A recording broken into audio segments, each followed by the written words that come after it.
भाभी उठाओ यह रूखी सूखी रोटी की थाली। मेरे पति कोई आम इंसान नहीं है, उन्हें रोज शाम को बढ़िया पकवान चाहिए, जब देखो तब दाल रोटी पकड़ा देती हो। पूजा की तीखी आवाज सुनकर रसोई में खड़ी उसकी भाभी सविता का दिल धक से रह गया। सविता के हाथ कांपने लगे, लेकिन उसने चुपचाप जाकर थाली उठा ली। पूजा अपने पति विवेक के साथ पिछले 6 महीनों से अपने मायके में ही डेरा जमाई बैठी थी। सविता का पति अमित एक छोटी सी कंपनी में काम करता था। पिछले कुछ महीनों से अमित की कंपनी में बहुत मंदी चल रही थी और उसकी तनख्वाह आधी रह गई थी। घर के हालात दिन पर दिन खराब होते जा रहे थे। घर का राशन जुटाना भी मुश्किल हो रहा था।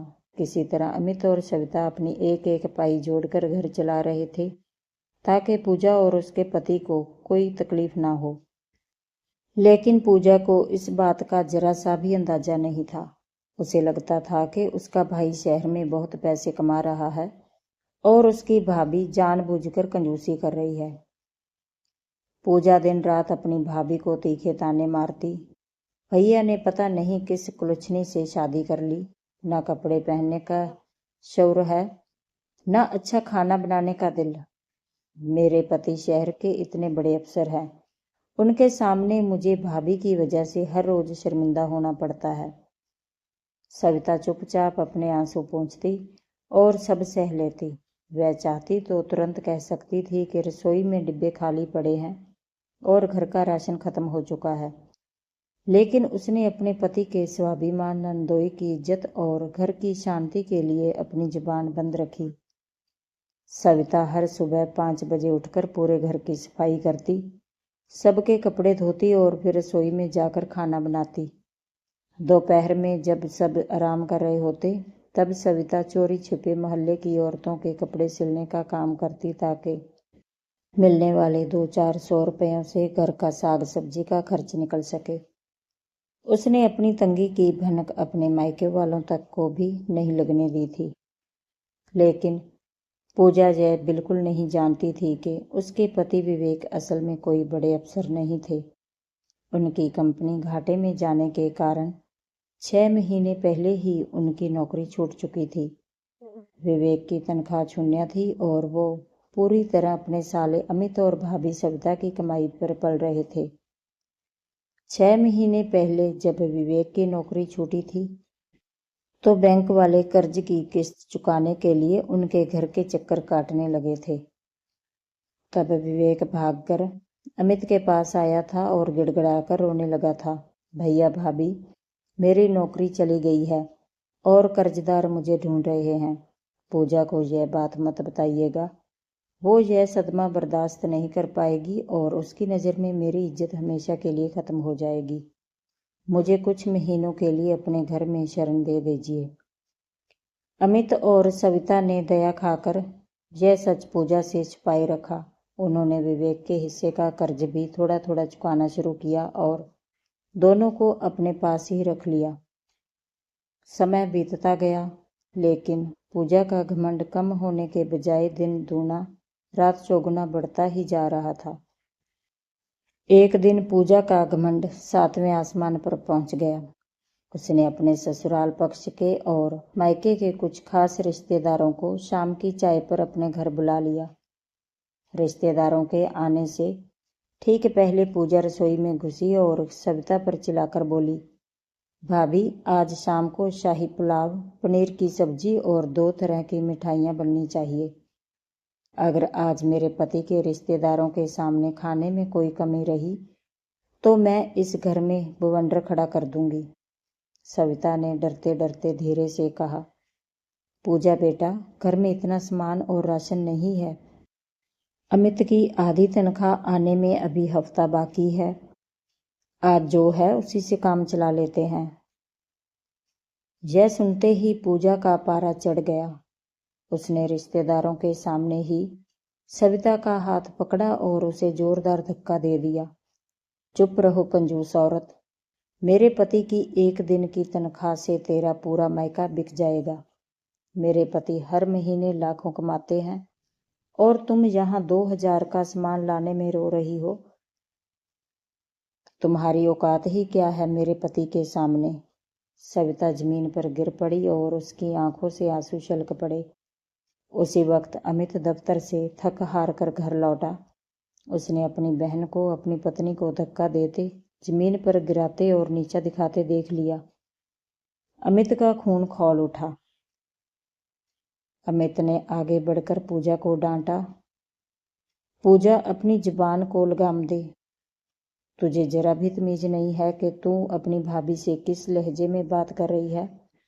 पूजा अकड़कर बोली, भैया आप इस मुफ्तखोर और नीच भाभी का पक्ष मत लीजिए। मेरे पति इतने बड़े पद पर हैं, फिर भी यह हमें रोज रूखी सूखी रोटियां खिलाती है। तब अमित का सब्र का बांध पूरी तरह टूट गया। उसने अलमारी की तरफ कदम बढ़ाए, अंदर से एक मोटा लिफाफा निकाला और पूजा के मुंह पर फेंकते हुए कड़क कर कहा, जिस घमंड के नशे में तू अपनी भाभी को दिन रात जलील कर रही है ना, उसकी असली हकीकत यह है। देख इस लिफाफे को और अपनी आंखों का अंधापन दूर कर। पूजा ने कांपते हाथों से डरते डरते लिफाफा खोला। उसमें विवेक का 6 महीने पुराना नौकरी से निकाले जाने का पत्र, बैंक के कर्ज के नोटिस और सविता के गहने गिरवी रखने की रसीदें थी।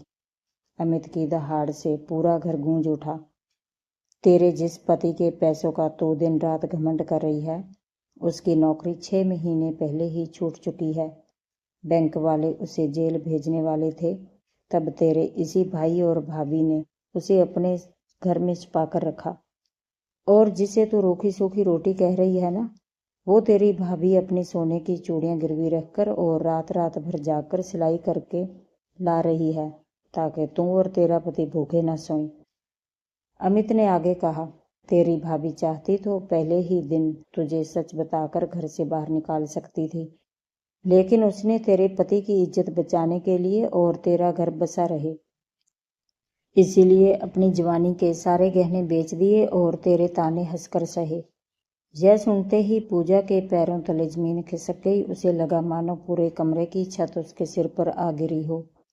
उसने बदहवासी में अपने पति विवेक की तरफ देखा। विवेक ने शर्म से अपना सिर झुका लिया था और पोट पोट कर रोते हुए बोला, पूजा, अमित भैया और भाभी एक एक शब्द सच कह रहे हैं। मेरी नौकरी 6 महीने पहले ही छूट चुकी है। हम पिछले 6 महीनों से पूरी तरह भैया और भाभी की मेहनत और टुकड़ों पर पल रहे हैं। इन्होंने मेरी इज्जत और तेरा घमंड बचाने के लिए ही तुझसे यह सच छुपाया था। पूजा पर मानो दुखों और शर्मिंदगी का पहाड़ टूट पड़ा। उसका सारा घमंड, अकड़ और अहंकार पल भर में जलकर राख हो गया।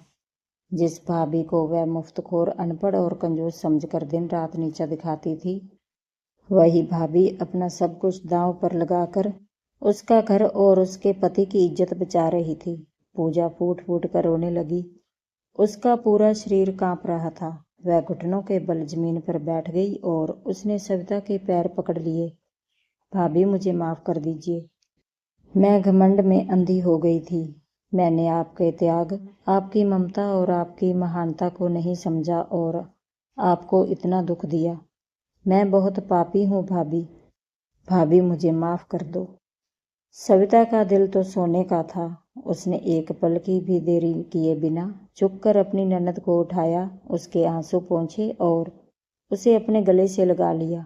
सविता मुस्कुराते हुए बोली, पगली, तू इस घर की बेटी है। बुरे वक्त में अगर अपना परिवार ही एक दूसरे के काम न आए तो फिर अपनों का क्या फायदा। जो बीत गया उसे भूल जा। माफी मत मांग और बस अपने पति का सहारा बनकर नए सिरे से शुरुआत करो। पूजा को आज समझ आ चुका था कि असली अमीरी पैसों या पद में नहीं, बल्कि सहने वाले के बड़े दिल, त्याग और संस्कारों में होती है। उस दिन के बाद से पूजा का घमंड हमेशा के लिए खत्म हो गया। उसने अपनी भाभी के आगे सिर झुकाया और उनके साथ मिलकर हंसते खेलते घर संभालने लगी। तो दोस्तों, अगर कहानी अच्छी लगी तो प्लीज़ चैनल को सब्सक्राइब करना और वीडियो को लाइक और शेयर करना।